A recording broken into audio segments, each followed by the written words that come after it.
Good evening students. Science की quick revision series में part 3 जो रिमेनिंग था हमारा वो आज लेकर आए हैं हम, जिसमें हम लोग सारे फिजिक्स का जो पोर्शन है वो लेने वाले हैं। तो उसमें सबसे पहले जो चैप्टर नंबर 10 है लाइट, रिफ्लेक्शन और रिफ्रैक्शन, उसके बारे में हम लोग पढ़ने वाले हैं। तो फर्स्ट टॉपिक अगर हम लोग इसमें देखें तो हमको देखने को मिलता है सीधा ही रिफ्लेक्शन। हम इसमें pinpointed topic to topic चलेंगे। ठीक है बेटा? यस। तो जब रिफ्लेक्शन की हम बात करते हैं तो रिफ्लेक्शन एक्चुअल में है क्या? ये एक ऐसा फिनोमिना है जिसमें लाइट रेज जो है वो आती है, स्ट्रेट ही आती है, हमें पता है, और किसी मीडियम पर, सॉलिड मीडियम पर स्ट्राइक करती है और वहीं से वापस बाउंस बैक होकर के रिटर्न जिस मीडियम से आई थी उसी मीडियम में चली जाती है। ठीक है? तो हम लोग क्या कह सकते हैं? The phenomena of bouncing back of light into the same medium by the smooth surface is called the reflection. बेटा समझ में आ गया होगा आपको। मान लीजिए ये कोई सरफेस है, इधर से ये आने वाली रेस को हम इंसिडेंट रे बोलेंगे, स्ट्राइक करेगी यहाँ पर और यहाँ से टकराकर वापस उसी मीडियम में चली जाएगी। ओके, आने वाली रेस कौन सी होगी बेटा? इंसिडेंट रे, जाने वाली रिफ्लेक्टेड रे, और बीच में आप क्या लगा देंगे? परपेंडिकुलर लगा देंगे। तो यहाँ पर क्या बन जाता है? एंगल आई, यहाँ बन जाता है एंगल आर। बहुत ईजी है, हम लोग ऑलरेडी पहले पढ़ चुके हैं। और यहाँ पर हम जब रिफ्लेक्शन के लॉज देखेंगे तो लॉज ऑफ रिफ्लेक्शन जब हम लोग देखते हैं तो हम लोग कहते हैं कि angle I is always equal to angle r. Reflection आपको पता ही है दो तरह का होता है। ये तो हो गया स्मूथ सरफेस से होने वाला रिफ्लेक्शन, तो इसको रेगुलर रिफ्लेक्शन बोल देते हैं हम लोग। क्या बोल देते हैं? Regular reflection. और अगर यही सरफेस आपकी रफ सरफेस हो तो यहाँ से होने वाला रिफ्लेक्शन क्या होगा बेटा? क्या हो जाएगा बताओ? Irregular reflection. क्या हो जाएगा? Irregular reflection. ठीक है? बट ये लॉज जो है वो यहाँ पर भी काम करेंगे। ठीक है? फर्स्ट लो क्या होता है? इंसिडेंट रे, रिफ्लेक्टेड रे और परपेंडिकुलर, तीनों एक ही प्लेन में होते हैं। R lie in the same plane और angle I is always equal to angle R. ये हमेशा इक्वल होते हैं आपके। ठीक है बेटा? फिर बात करते हैं हम लोग इससे आगे जो हमारा एक टॉपिक आता है वो आता है आपके मिरर। क्या आता है बेटा? मिरर, जिसको सुबह शाम हम लोग घर से बाहर निकलते वक्त एक बार देख के निकलते कि भाई मिरर कैसा है, ऐसा? हाँ, तो हम कह सकते हैं कि the surface which can reflect the light is a mirror. ठीक है? मिरर ऐसा है जो लाइट को रिफ्लेक्ट करेगा और उसके साथ साथ हमारी इमेज भी बना देगा। क्या बना देगा? हमारी इमेज। कोई भी ऑब्जेक्ट होगा उसके सामने उसकी क्या बना देगा? वो इमेज बना देगा। ठीक है? तो अब इसके अंदर आप देखते हो मिरर के कुछ टाइप्स होते हैं। हाँ बेटा? यस। एक होता है आपके प्लेन मिरर। कौन सा होता है? Plane mirror. और एक होता है आपके स्फेरिकल मिरर। एक तो होता है प्लेन मिरर और एक होता है स्फेरिकल मिरर। नाम से वैसे आपको समझ में आ गया होगा। अगर रिफ्लेक्टिंग सरफेस प्लेन है, किसी मिरर की रिफ्लेक्टिंग सरफेस अगर प्लेन है तो उसको प्लेन मिरर बोलेंगे, और अगर रिफ्लेक्टिंग सरफेस थोड़ी सी कर्व्ड है, स्फेरिकल है, तो उसको बोलेंगे स्फेरिकल मिरर। ठीक है बेटा? स्फेरिकल मिरर के अंदर वैसे बहुत सारे टाइप्स होते हैं, बट हम हमारे सिलेबस के अकॉर्डिंग चलेंगे। एक तो हम पढ़ने वाले हैं कॉन्वेक्स मिरर और एक ही हम पढ़ने वाले हैं concave mirror. Okay? Convex mirror क्या होता है और कॉनकेव मिरर क्या होता है, उनकी हम लोग बात करेंगे। अगर मैं यहाँ डायग्राम बना दूँ कॉन्वेक्स मिरर का तो हम कहेंगे कि ये कुछ इस तरीके का होगा, जिसकी रिफ्लेक्टिंग सरफेस जो है आपको नज़र आ रहा होगा। ठीक है ना? इसकी रिफ्लेक्टिंग सरफेस जो है वो इस तरीके की होती है। मैं इसमें एक प्रिंसिपल एक्सिस भी बना देता हूँ बीच में। ठीक है ना? ये आपका कॉन्वेक्स मिरर है। और अगर हम कॉनकेव मिरर की बात करें यहाँ पर, ठीक है, तो ये कुछ इस तरीके का हो जाएगा आपका। ठीक है? जिसकी रिफ्लेक्टिंग सरफेस जो है अंदर की तरफ है। स्पून आप लोगों ने देखा, ये स्पून का जो पीछे वाला पार्ट है वो आपका कॉन्वेक्स है, ऊपर वाला जो पार्ट है वो क्या है? हाँ, यस, कॉनकेव। अब इसमें हम क्या होता है, जब इसमें लाइट की रेस गिरती है तो ये लाइट की रेस को क्या करता है बेटा? डाइवर्स करता है, ऐसे फैला देता है। तो इसको डाइवर्जिंग मिरर भी बोलते हैं। कौन सा मिरर बोलते हैं? Diverging mirror. ओके?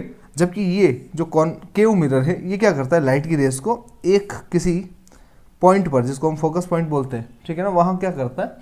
कन्वर्ज कर देता है, मिला देता है। तो इसको हम लोग क्या बोल देते हैं? Converging mirror. क्या बोल देते हैं बेटा? Converging mirror. ठीक है? तो ये मिरर के बारे में हम लोग कुछ छोटी मोटी जानकारी देखी। ठीक है? फिर भी आप और कुछ देखना चाहो तो हम बोलते हैं कि इस पॉइंट को हम बोलते हैं पोल, जहाँ से सारा कुछ मेजरमेंट किया जाएगा। ठीक है बेटा?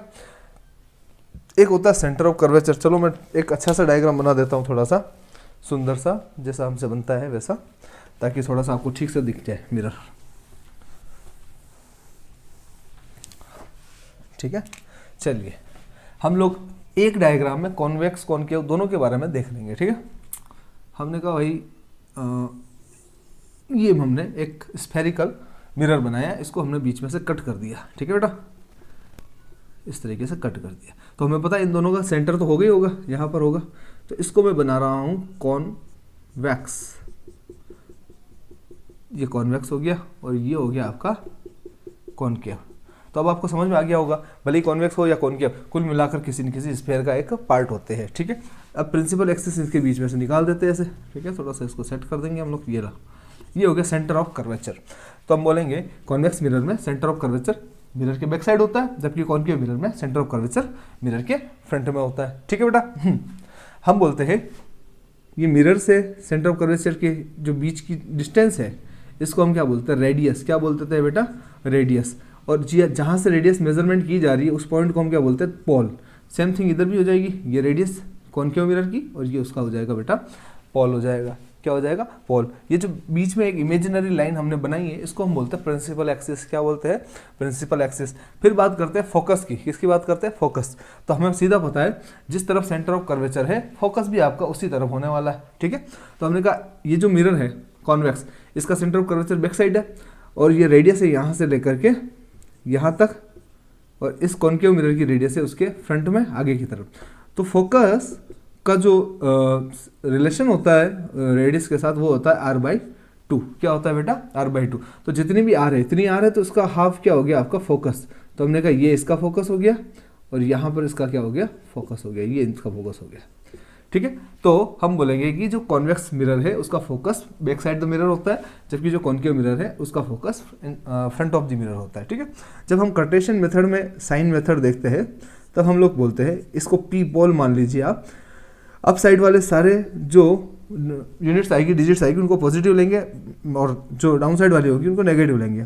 फ्रंट साइड वाली जो होगी इस तरफ वाली, पोल से इस तरफ वाली, उसको हम क्या लेंगे, नेगेटिव लेंगे, जबकि जो पोल के बैक साइड वाली है उनको क्या लेंगे, पॉजिटिव लेंगे।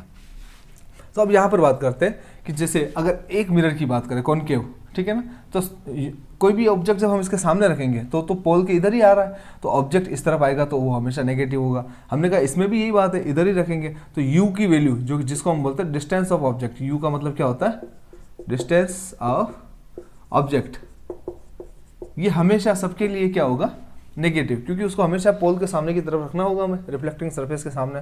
फिर बात करते हैं f की, ठीक है। f, तो हमने कहा f जो है वो कॉन्वेक्स का तो पॉजिटिव होगा, वो दिख ही रहा है आपको यहाँ पर, जबकि इसका f क्या हो जाएगा, नेगेटिव, क्योंकि ये तो बैक साइड द मिरर है, ये फ्रंट साइड द मिरर है, ओके। फिर बात करते हैं v की। v होता है बेटा आपके डिस्टेंस ऑफ इमेज। क्या होता है, डिस्टेंस ऑफ इमेज। अब यहाँ पर क्या है कि ये जो इमेज बनाएगा कॉन्वेक्स मिरर, ये सारी बैक साइड में बनाएगा, तो v, इसका जो v होगा वो हमेशा क्या होगा भाई, पॉजिटिव होगा। इसका v जो होगा वो हमेशा क्या हो जाएगा, v = पॉजिटिव, कॉन्वेक्स का। जबकि कॉनकेव के लिए v का क्या है भाई, पॉजिटिव भी होता है, नेगेटिव भी होता है, दोनों ही होता है, पॉजिटिव और नेगेटिव दोनों ही होता है। ये एक्सेप्शनल केस है, तो हम लोग इसको आगे पढ़ने वाले हैं, ठीक है बेटा। तो मुझे लगता है यहाँ तक आपको अच्छे से समझ में आया होगा। ये फोकल लेंथ यहाँ से यहाँ तक होती है, ठीक है। हाँ, यूजेस भी हम लोग देख लेते हैं, बिल्कुल देख लेते हैं यूजेस क्या क्या होते हैं, ठीक है। हमने कहा कॉन्वेक्स मिरर, बताइए किसी को पता हो तो। बहुत नॉर्मली पूछा जाता है, जैसे कि हाँ, साइड ग्लास गाड़ी का जो होता है आपको सबको पता ही होगा, जो भी व्हीकल है साइड ग्लास जो होता है जिसमें से हम पीछे के तरफ से आने वाले व्हीकल्स को देखते हैं, वो आपका कॉन्वेक्स मिरर होता है, ठीक है, फर्स्ट। फिर आप बोलेंगे कि जो एटीएम है, जो मॉल है, उनमें सिक्योरिटी पर्पस से जो मिरर लगाए जाते हैं वो सारे कौन से होते हैं, कॉन्वेक्स मिरर होते हैं, ठीक है। और एक और हम क्या कह रहे थे इसके बारे में, चलो देखते, याद आएगा मैं बता दूंगा आपको, एक बार आप इसको याद रखिए, ठीक है।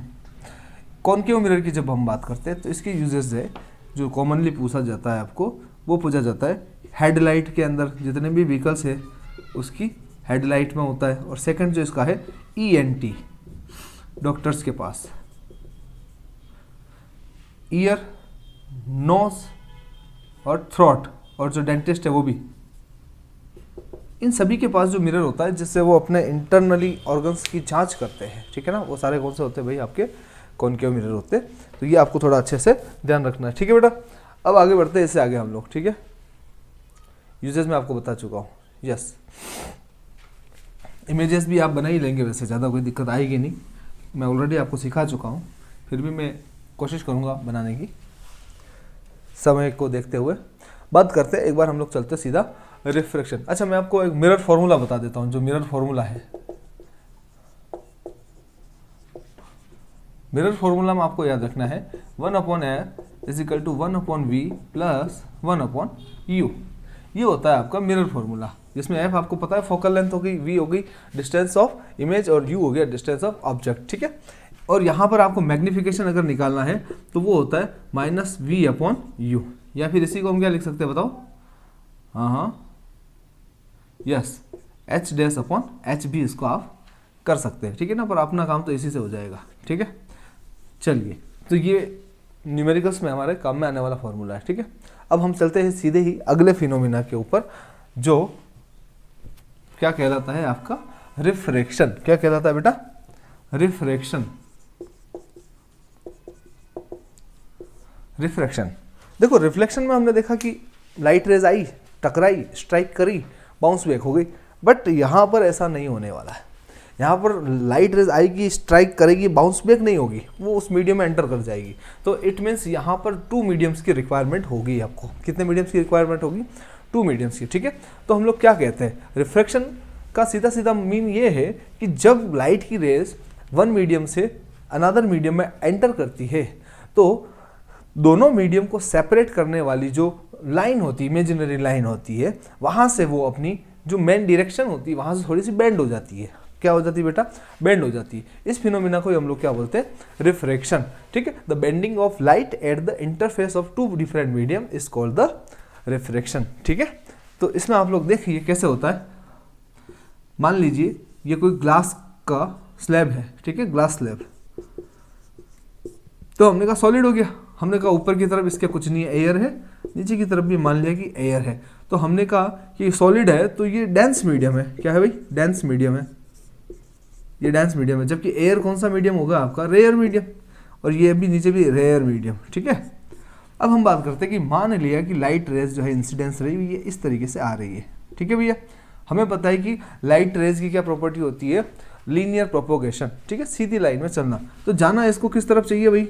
हमने कहा ये इसको जाना तो यही चाहिए, बट एक्चुअल में यहाँ पर रेयर मीडियम है, यहाँ डेंस मीडियम है। अगर इन दोनों के बीच में हम लोग एक परपेंडिकुलर डालें, थोड़ा सा टेढ़ा हो गया है, और अब बहुत टेढ़ा हो गया है। तो चलो रुकिए, मैं वापस बना देता हूँ इसको।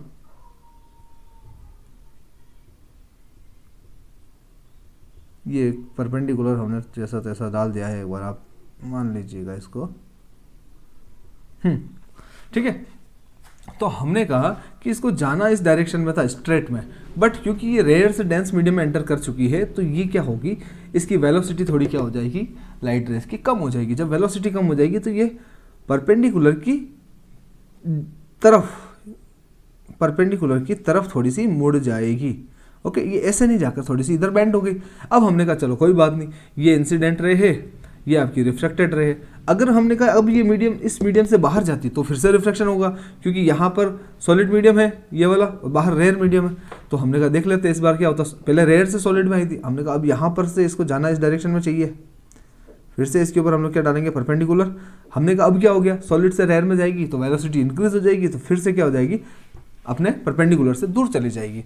तो ये रिफ्लेक्टेड रे हो गई, और इस समय यहाँ पर हम इसको क्या मान लेंगे, इंसिडेंट रे। तो दोनों ही केसेस में आपको पता चल गया होगा कि जब इंसिडेंट रे रेयर मीडियम से डेंस मीडियम में एंटर करती है तो लाइट की वेलोसिटी कम हो जाती है, उसकी वजह से वो बेंड हो जाती है towards the perpendicular.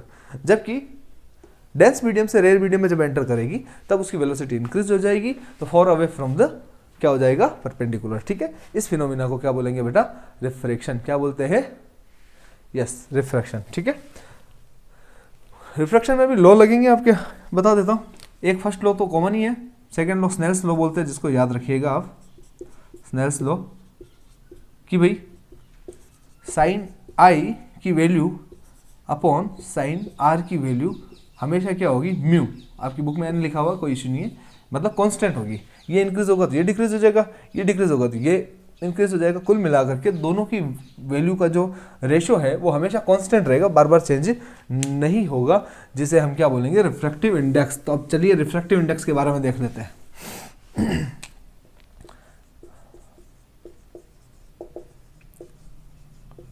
Refractive index की बात कर लेते हैं, ठीक है। रिफ्रैक्टिव इंडेक्स क्या होता है, ठीक है। तो डेफिनेशन तो पूछेंगे नहीं यहाँ से आपको सीधा सीधा क्या पूछा जाएगा, न्यूमेरिकल्स। क्या पूछा जाएगा, न्यूमेरिकल्स, कि भाई इस मीडियम में एक्स वाई जेड कोई भी मीडियम दिया जाएगा, लाइट रेज की जो वेलोसिटी है वो इतनी है, जब ये एक दूसरे मीडियम में एंटर करती है तो उसमें जाने के बाद इसकी वेलोसिटी इतनी हो जाती है, कोई भी वैल्यू दी जाएगी। फिर पूछा जाएगा कि बताइए कि इसके कंपेयर में इसकी जो वेलोसिटी है वो कितनी चेंजेस हुई, इट मीन्स इनका रिफ्रैक्टिव इंडेक्स क्या है, ठीक है।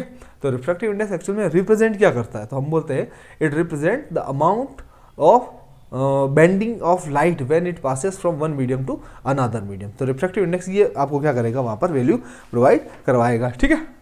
यस, तो ये दो तरह की होती है रिफ्रैक्टिव इंडेक्स भी। किस तरह की होती है, टू टाइप्स की होती है। हम बोलते हैं एक तो रिलेटिव रिफ्रैक्टिव इंडेक्स होता है, एक होता है एब्सोल्यूट रिफ्रैक्टिव इंडेक्स, ठीक है।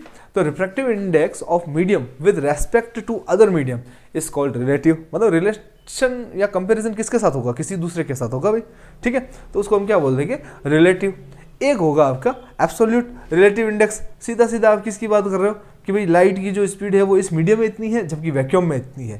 तो जब वैक्यूम के साथ में उसका कंपैरिजन करेंगे जहाँ कोई भी नहीं है ना, तो होगा एब्सोल्यूट रिफ्रैक्टिव इंडेक्स। और जब किसी मीडियम की बात करेंगे तो वो कौन सी हो जाएगी भाई, कहाँ हो जाएगी, बताओ बताओ बताओ, रिलेटिव, ठीक है। तो आपको क्या याद रखना है बताइए, रिफ्रैक्टिव इंडेक्स के बारे में आपको पता चल ही गया होगा।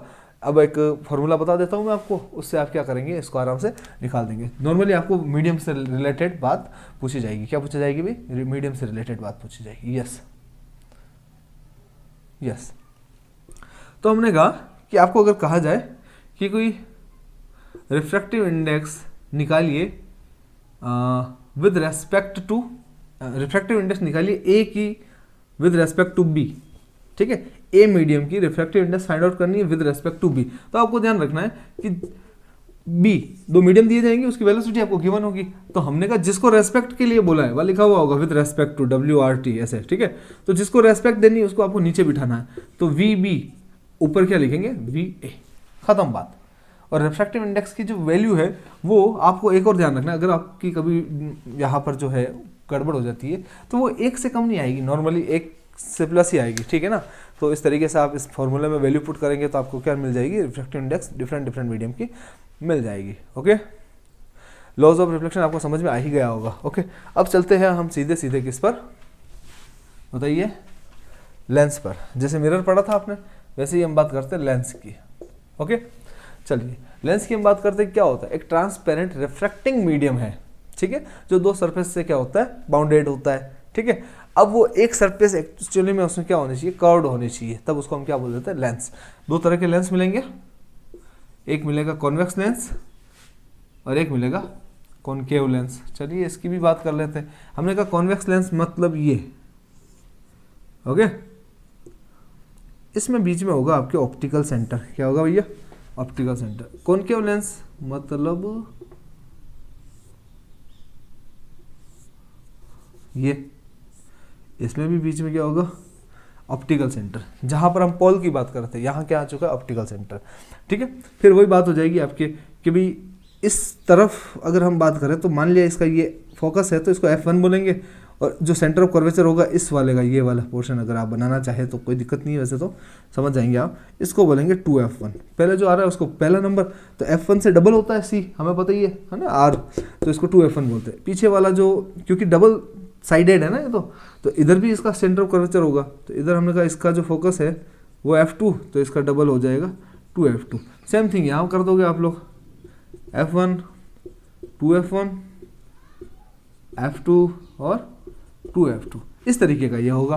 ओके, फिर बात कर लेते हैं इसमें लाइट रेज का क्या सिस्टम होगा। तो हमने कहा भाई एक बीच में ऐसी इमेजिनरी लाइन लगा दो ताकि आपको ध्यान रहेगा कि हमें यहाँ से इसमें रिफ्लेक्शन करवाना है, ठीक है। हमने कहा सीधी सीधी लाइन आती है अगर इंसिडेंट रहे, कहाँ से होकर जाएगी भाई, थोड़ा सा टेढ़ा हो गया, आप सीधा करेंगे, फोकस से होकर जाएगी, तो बात सीधी होगी। अगर प्रिंसिपल एक्सिस के पैरेलल आ रही है तो इसमें से चली जाएगी, ठीक है, कोई दिक्कत वाली बात ही नहीं है। चलो कोई बात नहीं। फिर हमने कहा कि अगर इस तरीके से आए, कैसे भाई, हाँ हाँ हाँ, अगर फोकस से होती हुई आए, मैं देख लेते हैं, अपन कोशिश कर लेते हैं। चलिए ऐसे आ गई, क्या हो जाएगी भाई, ऐसे चली जाएगी, ठीक है। तो फिर क्या, या फिर ऐसे भी ले सकते हैं हम लोग, ये इस तरीके से, ठीक है वैसे इसमें से। और अगर सी में से होती है तो सी में से आएगी तो सीधी ही चली जाएगी, ठीक है ना। सेम थिंग यहाँ पर होगी। तो यहाँ पर एक्चुअल में ये मिला रहा है, मिलाने वाला है, एक जगह मिला रहा है, तो यहाँ पर ये कन्वर्जिंग है, क्या है भाई, कन्वर्जिंग लेंस है। जबकि यहाँ देखेंगे तो आप ये क्या करेगा, फैला देगा, क्या कर देगा, फैला देगा, वर्चुअल इमेज बनाएगा। कौन सी इमेज बनाएगा, वर्चुअल, ठीक है ना। तो ये डाइवर्जिंग लेंस हो जाएगा। कौन सा लेंस हो जाएगा, डाइवर्जिंग लेंस। अच्छा, ये कौन सी इमेज बनाते हैं उनके ऊपर भी हम डिस्कस कर लेते हैं।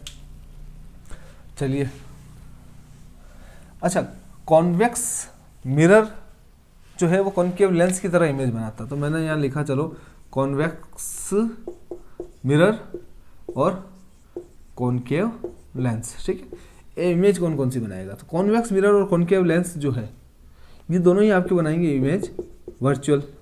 वर्चुअल इमेज हमेशा कौन सी बनती है भाई, स्ट्रेट, और क्या बनेगी, थोड़ी सी क्या बनेगी, स्मॉल, ठीक है। जबकि इधर बात करेंगे आप कॉन्केव मिरर और कॉन्वेक्स लेंस, तो वैसे इसमें लिखने की जरूरत नहीं है, आप सीधा एक ही लिखेंगे, ऑल टाइप ऑफ इमेज। ये दोनों जो है सब तरह की इमेज बनाते हैं, ठीक है। वर्चुअल स्ट्रेट स्मॉल भी बनाते हैं, लार्ज भी बनाते हैं, इन्वर्ट भी बनाते हैं, उल्टी भी बनाते हैं, रियल भी बनाते हैं, सब तरह की इमेज बनाते हैं, ठीक है ना। तो इसमें आपको ज़्यादा उलझने की जरूरत नहीं है, ये सब तरह की इमेज बनाता है, क्योंकि इसमें स्पेशल केसेस भी आते हैं, है क्या। अच्छा, यूजेस आपको पता ही है कहाँ कहाँ यूज़ किया जाता है। तो हम देखते हैं लेंस का जो यूज़ है वो फोटोग्राफिक कैमरे होते हैं उसमें करते हैं, माइक्रोस्कोप में करते हैं, टेलीस्कोप में करते हैं, ठीक है। अपने आई डिफेक्ट्स जो होते हैं उनको सही करने में, करेक्ट करने में भी किया जाता है इसका। मुझे लगता है यहाँ तक आपको अच्छे से समझ में आया होगा, ठीक है। अच्छा, अब बात करते हैं हम सीधे सीधे लेंस फार्मूला की। लेंस फार्मूला आपका क्या हो जाएगा बताइए, 1/f is equal to 1/v minus 1/u। वहाँ पर मिरर में था प्लस, यहाँ था माइनस। वहाँ पर हमने मैग्नीफिकेशन निकाला था, m is equal to minus v/u था, यहाँ पर सीधा v/u। उस फॉर्मूले में माइनस नहीं था तो यहाँ माइनस था, यहाँ माइनस है तो यहाँ माइनस नहीं है, ठीक है ना। तो ये फॉर्मूले से इनको आपको ध्यान रखना है। और कौन सी इमेज कैसे बनेगी, अगर आपको किसी इमेज को बनाने में दिक्कत होती है तो आप मुझसे आराम से पूछ सकते हैं, कोई दिक्कत वाली बात नहीं है। रिफ्रैक्टिव इंडेक्स का फॉर्मूला मैं आपको ऑलरेडी बता चुका हूँ। रिफ्रैक्टिव इंडेक्स कैसे निकालेंगे आप, नॉर्मल अगर आपको पूछी जाती है एब्सोल्यूट वाली, तो आपको ध्यान रखना है कि सबसे ज़्यादा किस में है, वैक्यूम में। वैक्यूम मतलब जो लाइट की जो स्पीड होती है 3 × 10⁸ मीटर पर सेकेंड, ठीक है। ये आपको हमेशा ऊपर रखनी है, और जो भी मीडियम आपको वेलोसिटी दे वो आपको नीचे की तरफ रखना है। तो ये आपका एब्सोल्यूट वाला निकल के आ जाएगा यहाँ से, ठीक है ना। तो एक बार मोटा मोटी तौर पे देखा जाए तो हमने इस चैप्टर को फिनिश कर दिया है। अब इसकी जो इमेज बनाने की तरीके हैं वो मैं आपको बहुत अच्छे तरीके से समझा चुका हूँ। फिर भी अगर आपको दिक्कत आती है तो आप मुझे आराम से कमेंट में सेक्शन में बताइए कि सर इमेज बनानी है, तो मैं आपको वही इमेज बना के बता दूंगा। एक आप लेंस की पावर के बारे में देख लीजिए, P इजिकल टू 1/f होता है, और इस f को आपको मीटर में लेना है, मैं बार बार बता चुका हूँ। ओके, पावर हमेशा किस में लेंगे, 1/f। f मतलब फोकल लेंथ है, फोकल डिस्टेंस है, जो कि हमेशा मीटर में ली जाएगी। और इस पावर की जो यूनिट होगी वो होगी आपके डायप्टर। क्या होगी बेटा, डायप्टर। ये आपका एक जो चैप्टर था, चैप्टर नंबर 9, जिसमें न्यूमेरिकल्स हम लोग पहले ही क्लासेस में बहुत सारा कर चुके हैं। अगर आपको कोई दिक्कत है, कोई न्यूमेरिकल नहीं आता, तो आप मुझे एक व्हाट्सअप कर सकते हैं, कमेंट में बता सकते हैं, मैं उसको वापस सोल्व करवा दूंगा, कोई दिक्कत नहीं। पर यहाँ न्यूमेरिकल करना मुश्किल है, क्योंकि कितने करवाऊंगा, मैं सारे करवा चुका हूँ। फॉर्मूलाज आपके सामने है, आप ट्राई कीजिएगा सारा न्यूमेरिकल्स बिना देखे, क्वेश्चन देखिए, फॉर्मूला लगाइए, स्टार्ट कर दीजिए। आपको बिल्कुल मैं कह रहा हूँ, एक बार आप करेंगे खुद से तो आपको जल्दी समझ में आएगा। फिर भी अगर कोई दिक्कत होती है तो आप कमेंट सेक्शन में बताइए, जल्दी से कमेंट करके बताओ। एक बार हमने जो मोटा मोटी तरीके पर लाइट चैप्टर देखा, सबको समझ में आया क्या, जल्दी से कमेंट करके बताओ। तो चलिए स्टूडेंट, अब स्टार्ट करते हैं हम लोग chapter number 11, human I and colourful word. Okay, जब ह्यूमन आईज़ की बात करते हैं तो कुछ इस तरीके की स्ट्रक्चर हमें देखने को मिलती है। चलिए देखते हैं स्ट्रक्चर में क्या है। एक आपको देखने को मिलेगा क्रिस्टलाइन लेंस, जो कि कॉन्वेक्स लेंस होता है, ठीक है ना, बाई कॉन्वेक्स लेंस। उसके जस्ट आगे वाला जो पार्ट होता है जहाँ पर एक फ्लूइड बना रहता है, उसको हम बोलते हैं एक्वस ह्यूमर। क्या बोलते हैं बेटा, एक्वस ह्यूमर। इस आइज़ के सबसे ऊपर का जो उभरा हुआ पार्ट है, ठीक है ना, एक्सपोज्ड वाला, उसको हम बोलते हैं कॉर्निया। क्या बोलते हैं बच्चों, कॉर्निया, ठीक है। ये होते हैं आपके सीलियरी मसल्स। कौन से होते हैं बेटा, सीलियरी मसल्स, ठीक है, जो लेंस को जुड़े हुए हैं जिनसे। इनके बीच का जो पार्ट है इसको बोलते हैं प्यूपिल। क्या बोलते हैं बच्चों? प्यूपिल। और लास्ट वाला जो पार्ट है उसको बोलते हैं आइरिस। लास्ट वाली जो आउटर लेयर है उसको बोला जाता है बच्चों स्क्लेरा। उसके अंदर एक और लेयर होती है उसको बोला जाता है कोरोइड। क्या बोला जाता है? कोरोइड। इनके बीच में जो फ्लूइड भरा हुआ होता है, ठीक है ना, उसको बोलते हैं विटेरस ह्यूमर। क्या बोलते हैं भाई? Vitreous humour. ओके। पीछे की बैक साइड में नर्व्स निकली हुई होती है जो ब्रेन तक मैसेज लेके जाएगी, उनको बोलते हैं ऑप्टिक नर्व्स। एक होता है रेटिना जिसके ऊपर इमेज बनेगी, ठीक है, और एक होता है ब्लाइंड स्पॉट जहाँ पर कोई इमेज नहीं बनती है। क्रिस्टलाइन लेंस मैं आपको बता चुका हूँ, बाइकॉन्वेक्स लेंस होता है। कौन सा होता है भाई?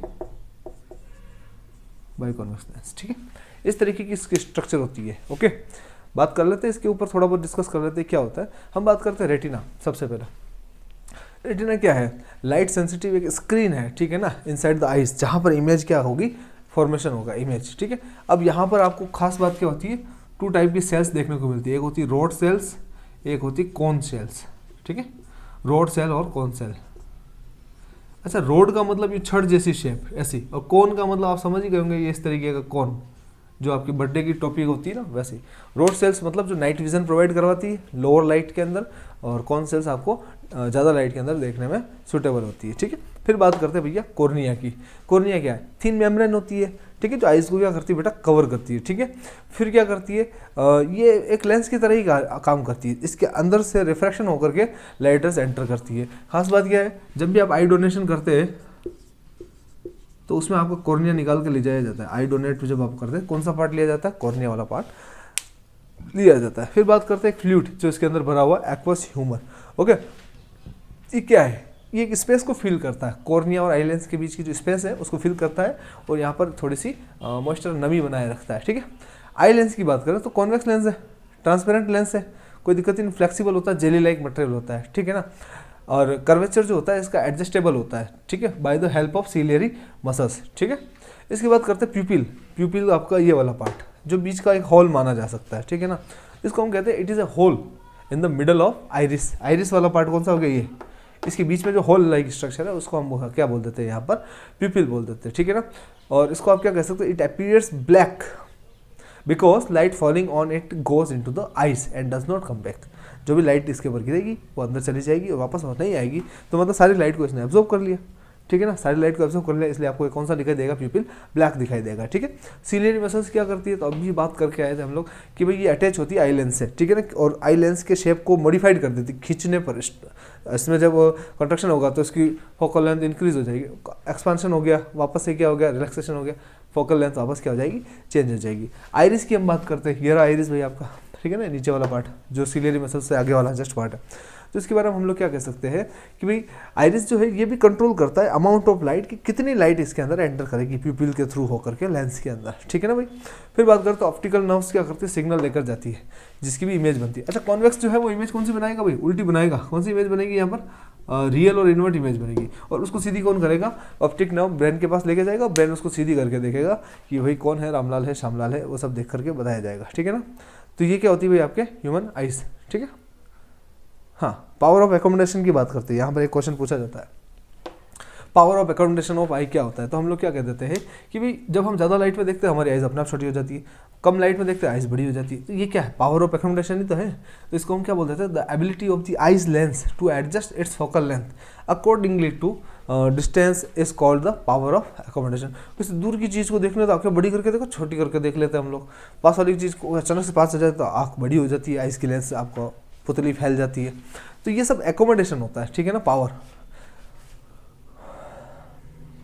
ठीक है, सिलियरी मसल्स के बारे में अगर आप जानना चाहें तो सुन लीजिए थोड़ा सा। हम कह देते हैं सिलियरी मसल्स जब रिलैक्स होंगे तब आई लेंस क्या हो जाएगा? थिन हो जाएगा। क्या हो जाएगा? थिन हो जाएगा, मतलब खिंच जाएगा। तो उसकी फोकल लेंथ क्या हो जाएगी? ऑटोमेटिक इंक्रीज हो जाएगी। ठीक है, तो दूर के ऑब्जेक्ट देखने में क्या होगा? आपको क्लियरिटी मिलेगी। ठीक, कॉन्ट्रैक्ट होगा तो आई लेंस थोड़ा सा मोटा हो जाएगा, थिकनेस, फोकल लेंथ थोड़ी क्या हो जाएगी? कम हो जाएगी, और नियर के ऑब्जेक्ट देखने में आपको क्या मिलेगा? सुविधा रहेगी। नियर पॉइंट हमारा होता है 25 सेंटीमीटर बेटा, याद रख लेना। हमारा जो नियरेस्ट पॉइंट है वो है 25 सेंटीमीटर, जबकि जो फार पॉइंट है मैक्सिमम वाला वो है हमारा इनफाइनाइट। इतना हम विज़न रखते हैं हमारे आइज़ के अंदर, ये हमारा विज़न रेंज भी होता है। कलर ब्लाइंडनेस क्या होता है अगर आपको कभी पूछ लिया जाए तो हम बोलते हैं कि एक ऐसा पर्सन जो डिफेक्टिव कोन सेल्स होती है जिनके अंदर, कोन सेल्स क्या होती है, डिफेक्टिव होती है, तो वो कलर्स के बीच में डिस्टिंग्विश नहीं कर पाता, डिफरेंशिएट नहीं कर पाता, उसको बोलते हैं कलर ब्लाइंडनेस। अलग अलग तरह की होती है, so don't worry about that. अब हम बात करते हैं कुछ डिफेक्ट्स जो आइज़ के अंदर होते हैं उनकी बात करते हैं, ठीक है। तो पहली बात करते हैं हम लोग मायोपिया। अब आप नाम सुनते ही हंसने लग जाओगे, मायोपिया यानी कि अपना पिया। अपना पिया छोटा हो, शॉर्ट साइटनेस बोल दो उसको, ज़्यादा दूर हम भेजेंगे नहीं। मैं मेरा पिया शॉर्ट साइटनेस। मायोपिया का मतलब क्या है कि भाई पास में से तो सब कुछ क्लियर है, ठीक है ना, बट दूर वाला क्लियर नहीं है, ठीक है ना, उसको बोलते हैं मायोपिया। तो सीधा सा आपको ध्यान रखना है कि इस इलोंगेशन ऑफ आई बॉल की वजह से ऐसा होता है, ठीक है, या फिर एक्सेसिव कर्वेचर ऑफ कॉर्निया हो जाए तो भी ऐसा होता है। तो इसके लिए हम लोग क्या लगाएंगे बताइए, किसी को याद हो तो? हाँ, करेक्शन कैसे करेंगे? अरे कॉनकेव लेंस लगाएंगे। कौन सा लगाएंगे मायोपिया के लिए? कॉनकेव है, मेरा पिया केव है, कॉनकेव लेंस, ठीक है, का यूज़ करेंगे, मायोपिया आपका क्या हो जाएगा, ठीक हो जाएगा। फिर हम बात करते थे, एक होता है हाइपरमेट्रोपिया। क्या होता भाई? हाइपर मेट्रोपिया। इसको हम क्या बोल देते हैं? Long sightedness. क्या बोल देते हैं? Long sightedness. जब लॉन्ग साइटनेस की बात करते हैं, सीधी बात क्या है कि दूर का तो बहुत क्लियर दिखता है बट पास का क्लियर नहीं दिखाई देता है, ठीक है ना। शॉर्टनिंग ऑफ आई बॉल, सीधी सी बात है, ठीक है ना, उल्टा ही चलेगा। उसमें जो लिखा था है ना कि भाई इलोंगेशन ऑफ आई बॉल, तो इसमें लिख दे शॉर्टनिंग ऑफ आई बॉल। अब इसका करेक्शन कैसे करेंगे? जिससे उसका कॉनकेव से किया था तो इसका किससे कर देंगे आप? Convex lens. तो एक याद रखेंगे, दूसरा आपको ऑटोमेटिक क्या हो जाएगा बेटा, याद हो जाने वाला है। याद रखना है कि मायोपिया के अंदर आपको पास का क्लियर दिखता है, दूर का क्लियर नहीं दिखता है, उसके लिए कॉनकेव लेंस चाहिए। जबकि हाइपरमेट्रोपिया में दूर का क्लियर दिखता है, पास का क्लियर नहीं दिखता, तो कॉन्वेक्स लेंस चाहिए, ठीक है। यस। प्रेस बायोपिया। प्रेस बायोपिया एक और होता है। प्रेस बायोपिया में हम लोग क्या बोलते हैं कि इसमें बुढ़ापे वाली अवस्था है, ना आदमी को पास का दिखता है ना दूर का दिखता है, तो बाईफोकल लेंस, मतलब ऐसा लेंस जिसमें दोनों ही हो, कॉनकेव और कॉन्वेक्स। तो हमने कहा ऐसा चश्मा है जिसमें ऊपर की तरफ तो यूं और नीचे की तरफ इस तरीके का लेंस लगा होता है, तो ये आपको पास का सही दिखवाएगा और ये दूर का सही दिखवाएगा, ठीक है ना। बाईफोकल लेंस इसको हम लोग कहते हैं। एक होता है बेटा एस्टिग्मेटिज्म। क्या होता है? Astigmatism, okay. तो इसमें क्या होता है? It is a kind of defect in human eye due to which person can not simultaneously horizontal और वर्टिकल लाइंस बोथ, ठीक है। अगर एक साथ इस व्यक्ति को हम लोग खड़ी लाइनें आड़ी लाइनें दे दे किसी चार्ट पे बना करके, तो इसमें डिफ्रेंशिएट नहीं कर पाता, कंफ्यूज हो जाता है, फोकस नहीं कर पाता किसी जगह, ठीक है। कैटरेक्ट के बारे में आप जानते हो, मोतियाबिंद बोलते हैं, सीधे ही आपको लेंस चेंज करवाना पड़ेगा by the surgery, intraocular lens लगाया जाता है, ठीक है, ओके। तो ये आपका एक ह्यूमन आइज के बारे में मैंने आपको बड़ा ही ब्रीफ में और अच्छे तरीके से बता दिया है। अब आप देख लीजिए। अब हम बात करते हैं इससे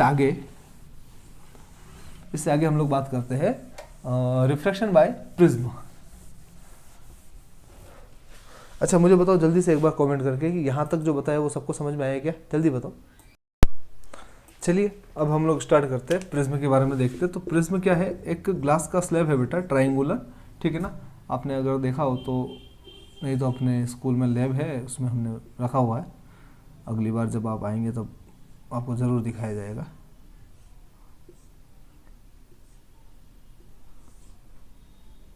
ट्राइंगुलर क्या है बेटा?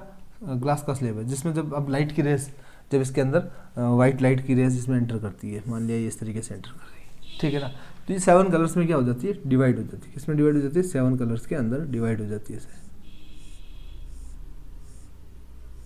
ठीक है। 7 कलर्स बाहर निकलेगी वापस से इस तरीके से,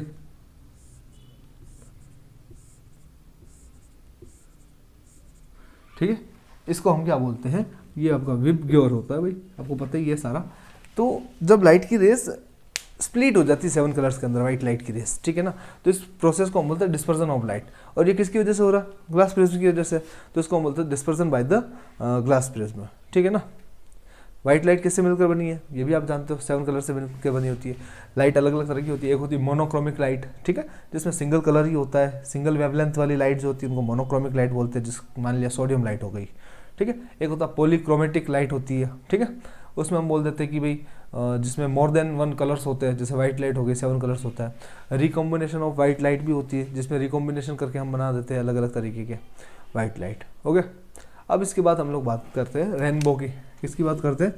रेनबो बड़े ही अच्छी टॉपिक है, वैसे छोटे छोटे हैं पर पूछे जाते हैं। तो एक्चुअल में क्या है, रेनबो एक स्पेक्ट्रम है, एक स्क्रीन के ऊपर आपको 7 कलर्स दिखाई दे रहे हैं, ठीक है ना। और ये किसकी जो है, सनलाइट और टीनी वाटर जो ड्रॉपलेट्स होती है बारिश के मौसम में, उसकी वजह से वो water droplets as a lens काम करने लग जाती है। उसमें से जब लाइट की रेस निकलती है, वाइट लाइट की रेस, तो 7 कलर्स में क्या हो जाती है, डिवाइड हो जाती है और क्या बन जाता है आपका, रेनबो बन जाता है। क्या बन जाता है, रेनबो। तो रेनबो में आपको सीधा सा ध्यान रखना है क्या हो रहा है भाई, डिस्पर्सन भी होता है, रिफ्लेक्शन भी हो रहा है और रिफ्लेक्शन भी हो जाता है और टोटल इंटरनल रिफ्लेक्शन भी हो जाता है, बहुत सारे फिनोमिना होते हैं, ठीक है।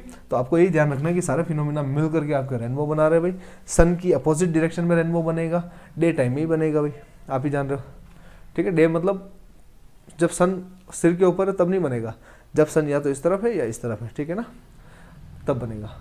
यस, फिर बात करते हैं, एक आता है आपके एटमॉस्फेरिक रिफ्रैक्शन। क्या आता है, एटमॉस्फेरिक रिफ्रैक्शन। अच्छा क्वेश्चन बनता है यहाँ से, ट्विंकलिंग ऑफ स्टार। क्या बनता है भाई, ट्विंकलिंग ऑफ स्टार। रीजन पूछा जाता है सीधा सीधा से कि तारे क्यों चमचमकते हैं, टिमटिमाते हैं, तो हम बोलते हैं it is also due to atmospheric refraction, ठीक है ना। एटमॉस्फेरिक रिफ्रैक्शन में सीधा सीधा क्या हो रहा है, तो इमेजिन कर लीजिए आप कि भाई स्टार जो है वो एक सोर्स है लाइट का, ठीक है ना, और वहाँ से लाइट की रेस जो है बीम की फॉर्म में क्या हो रही है, अर्थ की ओर आ रही है, और बीच में उनका जो भी मीडियम मिल रहा है, ठीक है ना, उससे वो क्या हो रही है, थोड़ी डेविएटेड हो रही है, बार बार क्या हो रही है, डेविएटेड। तो कंटिन्यूसली उनकी डायरेक्शन जो है वो क्या होती जा रही, चेंज होती जा रही। क्या होती जा रही, change, due to the presence of atmosphere, earth atmosphere, ठीक है ना। इसकी वजह से अमाउंट ऑफ लाइट जो है वो हमारी आइज में जो एंटर करता है फ्लक्चुएट होता रहता है बार बार, कभी इधर कभी इधर, कभी इधर कभी इधर, ठीक है ना। तो कभी आपको लगता है ब्राइट साइड लगती है, कभी आपको लगता है डिम साइड लगती है। इसी को हम क्या बोल देते हैं, ट्विंकलिंग ऑफ स्टार, ठीक है ना। बट प्लेनेट क्यों नहीं करते, अगर आपको ये पूछ लिया जाए तो हम बोलते हैं भाई प्लेनेट्स जो है वो अर्थ के क्लोज है, स्टार जो है वो ज़्यादा दूर है, तो ज़्यादा दूर से जब लाइट आती है तब ये फिनोमेना ज़्यादा होता है, ठीक है ना। और उनकी खुद की लाइट होती है, प्लेनेट्स की होती नहीं भाई, इसलिए ये नहीं करते, ठीक है। एक आपका इस चैप्टर का एक टॉपिक रहता है टिंडल इफेक्ट। टिंडल इफेक्ट आपने देखा ही है और सुना भी है, हमने पहले ही बताया कि भाई जब क्या होता है, जो कोई कॉलर्ड सॉल्यूशन है, ठीक है ना, उसमें से जब लाइट बीम जो है उसमें से स्ट्राइक करता है या पास आउट होता है, तो उसका जो पाथ है वो आपको क्या होता है, दिखाई देने लग जाता है। इसी फिनोमिना को हम लोग क्या बोल देते हैं, टिंडल इफेक्ट बोल देते हैं। क्या बोल देते हैं, टिंडल इफेक्ट, ठीक है। हाँ, फिर बात करते हैं colour of sunrise and sunset. Colour की बात हो रही है भाई, जब भी सनसेट होता है, जब भी सनराइज होता है, तो आपने देखा कि एक रेडिश भगवा कलर, ठीक है ना, वो आपको वहाँ पर नज़र आने लग जाता है, ठीक है ना। सीधा सीधा यहाँ पर क्या हो रहा है बताइए, किसी को कुछ आइडिया हो तो।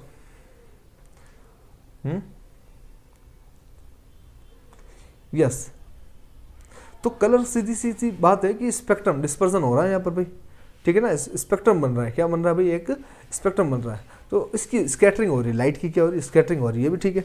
इसकी वजह से क्या देख पा रहे हो आप, कलर देख पा रहे हो, चलो ठीक है, आपको आता, कोई दिक्कत वाली बात नहीं है। तो ये जो आपका 11 चैप्टर है ह्यूमन आई एंड वर्ड, इसको भी हम लोगों ने एक तरफ से कंप्लीट कर दिया है मेरे हिसाब से। मुझे नहीं लगता है इसमें आपको कोई ज़्यादा दिक्कत होगी। फिर भी अगर आपको कोई दिक्कत हो तो आप कमेंट सेक्शन में लिख सकते हो। कोई टॉपिक अगर रह गया हो, वैसे तो मैंने सारा कवर करने की कोशिश करी है, फिर भी अगर आपको लगता है कोई टॉपिक रह गया हो तो एक बार कमेंट सेक्शन में कमेंट करके बताओ, और समझ में आ गया हो तो भी कमेंट करके बताओ जल्दी से।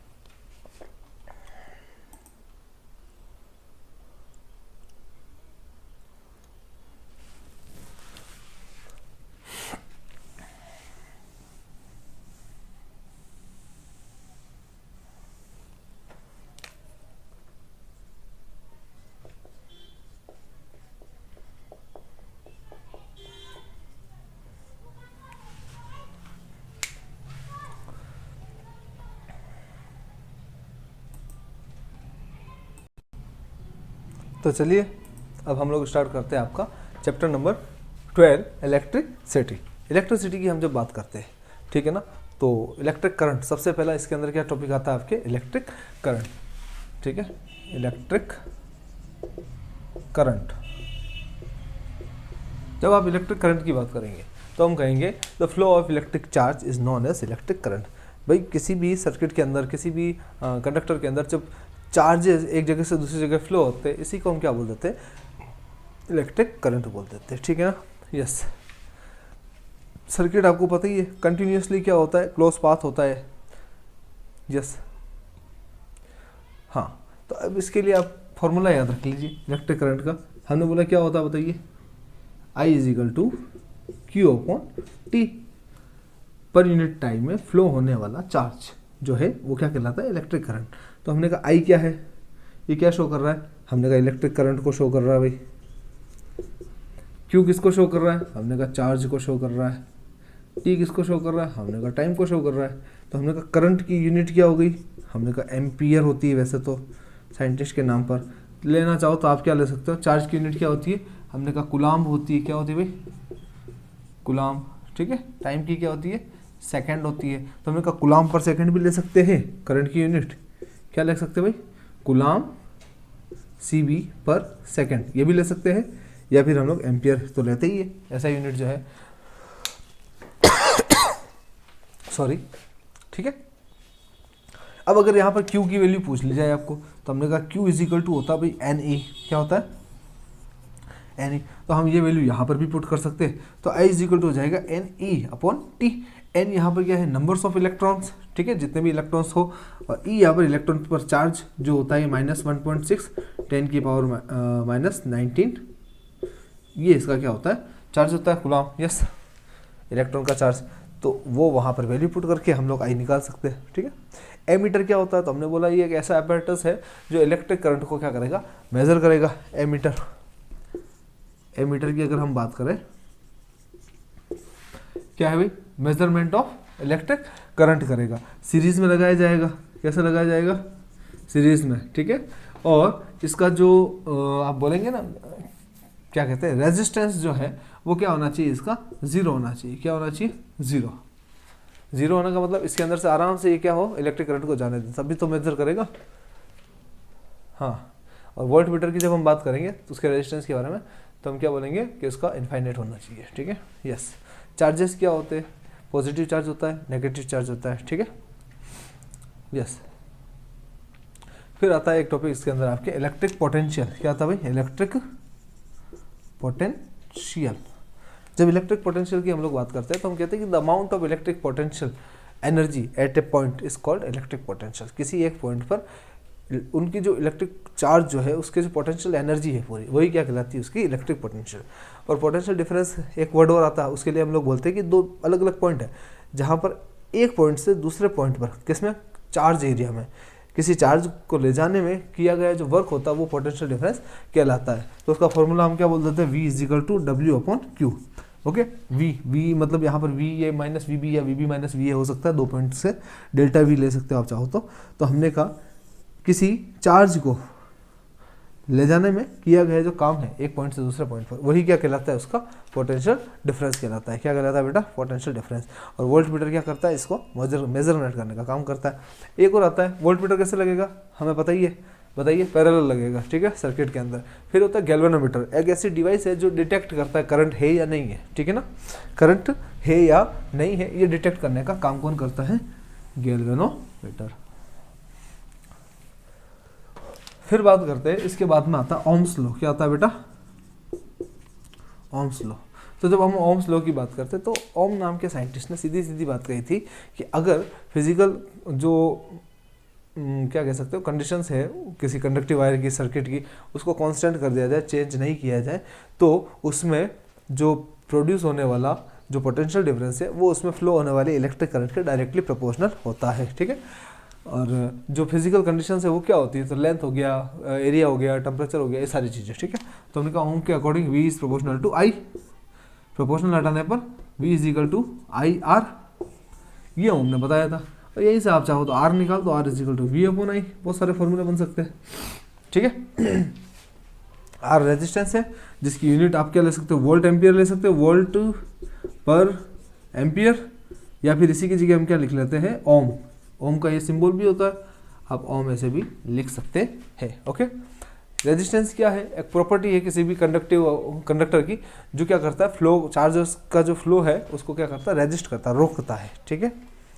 यस, 1 ओम क्या हो जाएगा, 1 ओम निकालने जाओगे तो आप बोलोगे कि अगर किसी कंडक्टिव वायर में दो जो पॉइंट है उनके बीच के पोटेंशियल डिफरेंस 1 वोल्ट हो और उनमें 1 एम्पियर के इलेक्ट्रिक करंट को फ्लो करवा दिया जाए तो प्रोड्यूस होने वाला जो रेजिस्टेंस है वो क्या हो जाएगा, 1 ओम हो जाएगा।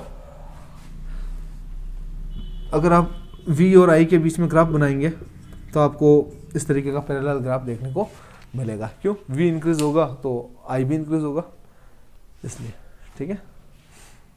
यस, वेरिएबल रेजिस्टेंस भी होता है, एक वर्ड लिखा हुआ आएगा कहीं पर जिसको हम रियोस्टेट बोलते हैं, RH से शो कर देते हैं, जिसमें हम रेजिस्टेंस को क्या कर सकते हैं, चेंज कर सकते हैं, ठीक है।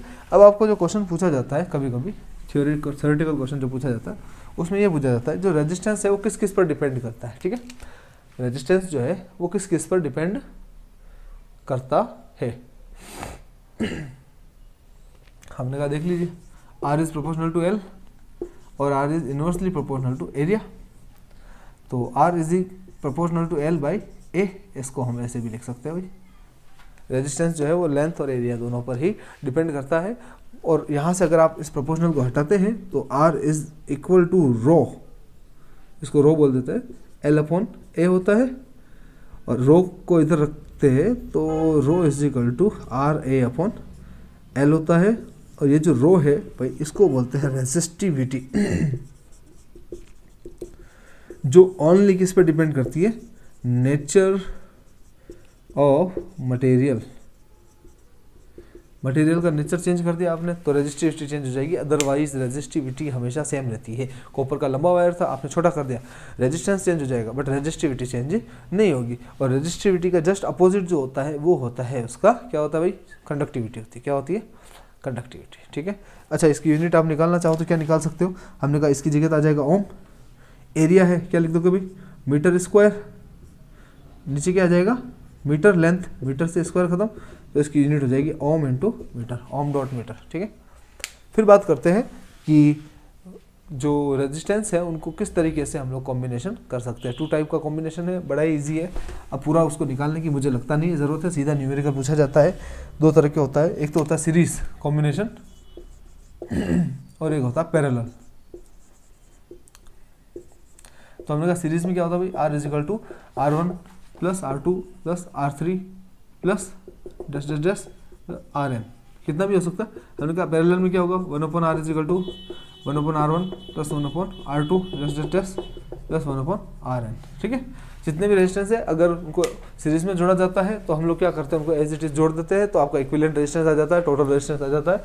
जबकि पैरेलल में अगर है, जो कि हमारे घरों में होता है, ठीक है ना, पैरेलल ही होता है, और जो शादी ब्याह में जो आप लाइटें लगवाते हैं लड़ियाँ, वो सारी सीरीज में होती है, ठीक है। तो इसमें एक निकाल दिया तो सारी बंद, इसमें एक निकाल दिया तो दूसरे पे कोई इफेक्ट पड़ने वाला नहीं है। तो इसमें इस तरीके से निकाला जाता है, फॉर्मूला आप जानते ही है, बार बार इसको निकालने की ज़रूरत नहीं है, अब तो आपको रट चुका ही है, ठीक है। फिर एक टॉपिक आता है इसके अंदर, heating effect of electric current. Heating effect, तो हमने कहा ये किसने दिया था भाई, जूल थॉमसन नाम के व्यक्ति दिया था। जूल थॉमसन इफेक्ट भी इसको कहा जाता है। जब भी किसी कंडक्टिव वायर के अंदर से इलेक्ट्रिक करंट फ्लो होगा तो अपनी कुछ एनर्जी वो हीट की फॉर्म में प्रोड्यूस करता है, इसकी वजह से वो वायर जो है वो गर्म हो जाता है, ठीक है। आपने देखा भी होगा, अगर आपने पंखा चला रखा है, टीवी चला रखी है, कंप्यूटर, मोबाइल, जब भी आप कोई भी चीज़ इक्विपमेंट यूज़ करते हैं इलेक्ट्रिक करंट के थ्रू, तो वो थोड़ी देर बाद गर्म हो जाता है। रीज़न क्या है, जूल थॉमसन इफेक्ट, ठीक है।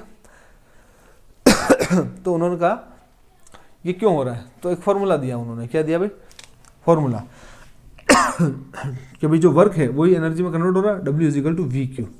क्या हो रहा है भाई, W is equal to v q, एक फॉर्मूला है, याद रख लीजिए। ये हम कहाँ से निकाल के लाए आपको पता है ना, पोटेंशियल डिफरेंस अभी पढ़ के आया था, V is equal to W by q, वही से हमने क्या निकाल दिया, W is equal to v q. अब आप इस V की जगह वैल्यू रखते जाइए और आगे से आगे आप इसको क्या कर सकते हो, चेंज कर सकते हैं, ठीक है ना, बिल्कुल हो जाएगा, कोई दिक्कत वाली बात ही नहीं, करके देखना है।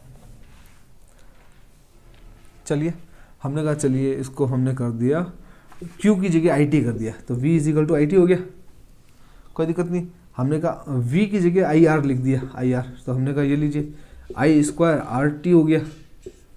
क्या हो गया भाई, I स्क्वायर RT हो गया, ये भी लिख सकते हो आप लोग, ठीक है ना। और क्या लिखना चाहते हो बताओ,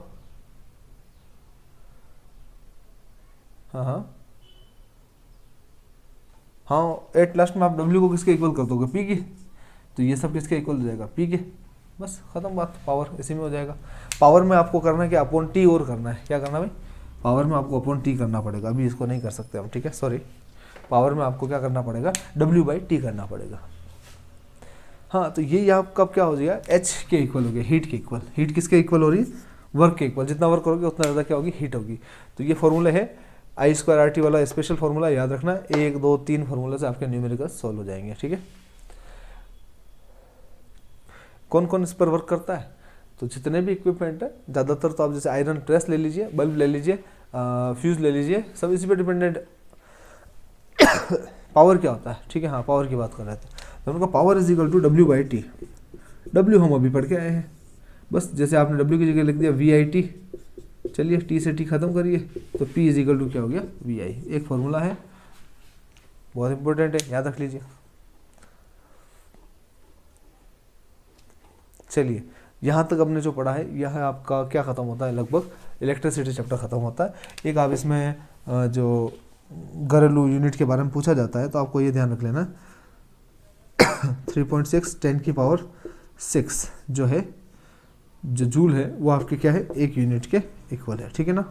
इतना सा आपको याद रखना है। एक हॉर्स पावर के बारे में पूछा जाए तो 746 वॉट के इक्वल होता है, ये आपको थोड़ा सा ध्यान रखना है। बाकी हम लोग कितना बिल आएगा, ये सब चीज़ें हम लोग पहले वाले जो चैप्टर्स है उसमें देख चुके हैं। एक बार कमेंट करके बताओ, अभी तक कोई दिक्कत हो इसमें तो आप कमेंट करके जल्दी से बताइए, फिर हम लोग अगला चैप्टर भी लेने वाले हैं। तो चलिए बच्चों, लास्ट चैप्टर है आपका फिजिक्स का। बड़ा ही क्विक रिवीजन हमने रखा है इस बार, क्योंकि आप जानते ही है ये हम लोग सब क्लासेस में बहुत बार पढ़ चुके हैं, ठीक है। चलिए, सबसे पहले बात करते हैं इस चैप्टर के अंदर मैग्नेट क्या होती है, बताने की ज़रूरत मुझे नहीं लगता है। यूजेज क्या है वो भी मुझे नहीं लगता बताने की ज़रूरत है, आप लोग जानते हैं। जो चीज़ें आप जानते हैं उस पर हम ज़्यादा डिस्कस नहीं करेंगे, ठीक है। हाँ, प्रॉपर्टीज़ के बारे में थोड़ा सा हम देख लेते हैं। अगर किसी मैग्नेट को आप इस तरीके से सस्पेंडेड करेंगे तो वो क्या हो जाएगी, नॉर्थ साउथ डायरेक्शन में रुक जाएगी। जैसे ही आप उसको घुमा करके रोकेंगे तो जिस तरफ नॉर्थ पोल होगा उसका तो नॉर्थ डायरेक्शन में रहेगा, और जो साउथ पोल होगा साउथ डायरेक्शन में रहेगा। सेम जो पोल होते हैं एक दूसरे को, आपको पता ही, रिपल करते हैं सिमिलर पोल्स, और जो डिसिमिलर पोल्स है वो एक दूसरे को अट्रैक्ट करते हैं, ठीक है। मैग्नेटिक फील्ड क्या होता है, ऐसा एरिया जहाँ पर उसके आसपास अगर कोई सब्सटेंस आएगा, मैग्नेटिक सब्सटेंस, तो उसको वो मैग्नेट क्या कर देगी, अट्रैक्ट कर देगी, ठीक है।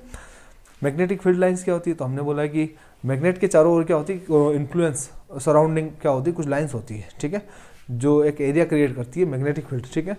उन लाइंस को हम लोग क्या कंपास के थ्रू क्या कर सकते हैं, बना भी सकते हैं, रिप्रेजेंट भी कर सकते हैं। जो कहाँ से निकलेगी, नॉर्थ से निकलेगी, और कहाँ जाएगी, साउथ की ओर जाएगी। कहाँ जाएगी, साउथ की ओर जाएगी, ठीक है।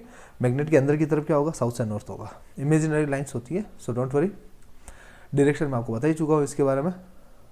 अच्छा, कुछ इसकी कुछ प्रॉपर्टीज़ होती है, ये कभी एक दूसरे को इंटरसेक्ट नहीं करती। क्यों, क्योंकि एक ही पॉइंट पर अगर इंटरसेक्ट इन्होंने कर दिया, किसी एक पॉइंट पर मान लिया कि इधर डायरेक्शन है, एक इधर है, तो एक पॉइंट पर अब दो जगह डायरेक्शन होगी, इधर और इधर, जो कि पॉसिबल नहीं है, ठीक है ना। इसलिए एक दूसरे को कभी भी इंटरसेक्ट नहीं करती है। नॉर्थ से निकलती है, साउथ की तरफ जाती है, ठीक है। यस, पोल्स पर इनकी संख्या ज़्यादा होती है, इसलिए वहाँ पर मैग्नेटिक फील्ड क्या होता है, थोड़ा सा ज़्यादा होता है। फिर आप लोगों ने राइट हैंड थंब रूल पढ़ा हुआ ही है मैक्सवेल का, उसमें वो क्या कहता है कि अगर इसी करंट कैरिंग वायर को आप यूँ पकड़ते हैं तो जो थंब है, अगर वो करंट की डायरेक्शन दिखाता है, तो जो कर्ल्ड मुड़ी हुई जो फिंगर्स है वो क्या दिखाएगी, आपकी मैग्नेटिक फील्ड को शो करेगी, ठीक है। स्क्रू वाला भी वही है। प्रॉपर्टीज ऑफ मैग्नेटिक फील्ड की अगर हम बात करेंगे तो हम बोलेंगे कि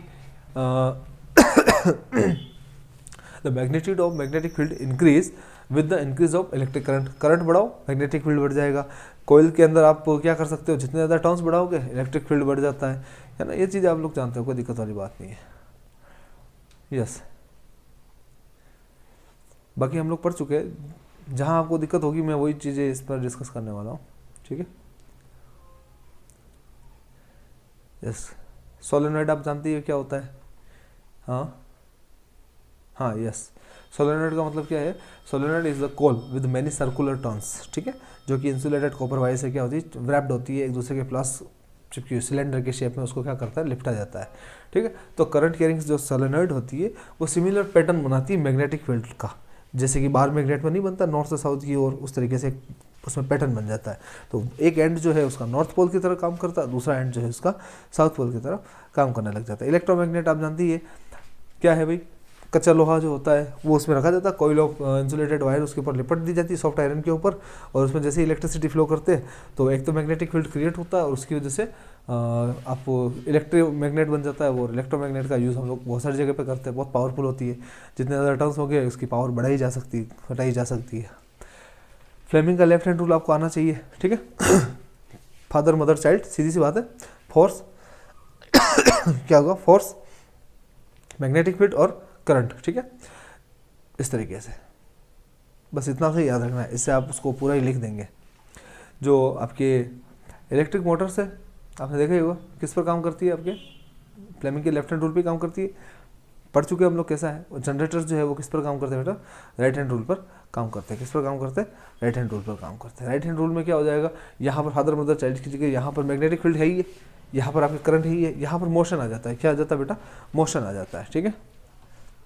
अच्छा, अब आप लोग इलेक्ट्रिक मोटर और इलेक्ट्रिक जनरेटर का डिफरेंस बहुत अच्छी तरीके से समझ चुके हैं। मोटर में क्या होता है, हम इलेक्ट्रिसिटी देते हैं, वो हमको मैकेनिकल एनर्जी देती है, जबकि जनरेटर में हम क्या करते हैं, मैकेनिकल एनर्जी देते हैं, वो हमको क्या देती है, इलेक्ट्रिक एनर्जी देती है। तो जनरेटर आप जब पढ़ते हैं तो उसमें एसी और डीसी दो तरह के पढ़ते हैं। एसी के अंदर क्या होता है, अल्टरनेट करंट होता है। अल्टरनेट करंट क्या होता है, हर हाफ राउंड के बाद क्या करता है, अपनी जो डायरेक्शन है वो चेंज कर देता है। जबकि जो डीसी होता है वो करंट की डायरेक्शन चेंज नहीं करता है। क्यों, क्योंकि उसके अंदर क्या लगा होता है, कम्यूटेटर लगा होता है, जो कि करंट की डायरेक्शन को एक ही डायरेक्शन में बनाए रखता है, ठीक है ना। यस, ये हम लोग पढ़ चुके हैं। डोमेस्टिक इलेक्ट्रिक सर्किट आप जानती हो, हमारे घर पे जो होता है, क्या होता है बेटा उसके अंदर, हाँ 50 हर्ट्ज की क्या होती है फ्रिक्वेंसी की, उसमें इलेक्ट्रिक करंट आती है, 220 वोल्ट का होता है। अलग अलग कंट्रीज में अलग अलग तरीके का होता है। लाइव वायर जो होता है रेड कलर का होता है, न्यूट्रल वायर जो होता है ब्लैक कलर का होता है, और अर्थिंग वायर जो होता है वो ग्रीन कलर का होता है, ठीक है। शॉर्ट सर्किट आपको पता ही है क्या होता है, सडनली कुछ जो न्यूट्रल वायर है वो मान लीजिए लाइव वायर से अटैच हो गया, ठीक है, उसकी वजह से क्या हो जाता है, जो करंट फ्लोज जो है वो लार्ज अमाउंट में होने लग जाता है, उसकी वजह से शॉर्ट सर्किट हो जाता है। ओवरलोडिंग, एक ही आप जानते हैं एक प्लग है, उसके अंदर हमने बहुत सारे क्या लगा दिए स्विच, दूसरी पिनें लगा दी, टीवी की, फ्रिज की, ये वो, उससे क्या होता है, उसके ऊपर लोड आ जाता है। लोड आने की वजह से वो वायर टूट जाता है, उसको बोलते हैं ओवरलोडिंग। क्या बोलते हैं, इलेक्ट्रिक फ्यूज करके एक टॉपिक और आता है इसके अंदर छोटा सा आपके अंदर, वो क्या होता है भाई बताइए। इलेक्ट्रिक फ्यूज आपको पता ही है, जिसके अंदर से होकर के हमारे अंदर जो घरों के अंदर क्या होती है, इलेक्ट्रिक करंट फ्लो होता है। तो वो क्या करता है, हमारे जो सर्किट है उसको बचाने का काम करता है। क्या करता है, पूरे घर के जितने भी इक्विपमेंट है उनको बचाने का काम करता है। उसके अंदर जो वायर लगाया जाता है उसका मेल्टिंग पॉइंट क्या रखा जाता है, लो रखा जाता है। क्या रखा जाता है, लो। रेजिस्टेंस उसका क्या होता है, हाई रखा जाता है। उससे क्या होता है, कभी भी ऐसा हो गया हाई अमाउंट में इलेक्ट्रिक करंट अगर एंटर करता है तो वो आजकल तो एमसीबी यूज़ करते हैं, फ्यूज़ वायर नहीं करते वैसे, तो वो एक तरह का फ्यूज़ ही है, तो वो वहाँ से उसको डिस्कनेक्ट कर देगा, टूट जाएगा वायर, ठीक है। तो उस वायर को जब टूट चुका है तो इलेक्ट्रिक करंट आगे फ्लो नहीं होगा और सारे इक्विपमेंट जो है आपके सुरक्षित रहेंगे। तो एक मोटा मोटी तरीके से मैंने आपको यहाँ पर बहुत सारी चीज़ें बता दी है। अच्छा, कुछ चीज़ें मैंने इसमें छोड़ी है क्योंकि हमने उसको बहुत बार पढ़ रखा है, तो इतना टाइम नहीं है, क्योंकि वीडियो अपलोड करने में भी आपको पता नहीं है कितनी समस्या आती है। तो शॉर्ट से शॉर्ट वीडियो बनाया क्विक रिवीजन के थ्रू। बड़ा कोई टॉपिक जैसे इलेक्ट्रिक मोटर या जनरेटर अगर आपको दिक्कत होती है तो आप मुझे बताना, उसको मैं अलग से समझा दूंगा, ठीक है ना। अदरवाइज एक बार हमने ब्रीफ में पूरा जो फिजिक्स के सारे चैप्टर्स है उसको कंप्लीट कर लिया है, तो वीडियो को आराम से देखिए। फिर भी कोई दिक्कत आती कमेंट करिए, व्हाट्सअप करिए, मैं उस टॉपिक के ऊपर फिर से वीडियो बना दूंगा। Thank you very much. जय श्री कृष्ण, फिर मिलेंगे। जय श्री कृष्ण।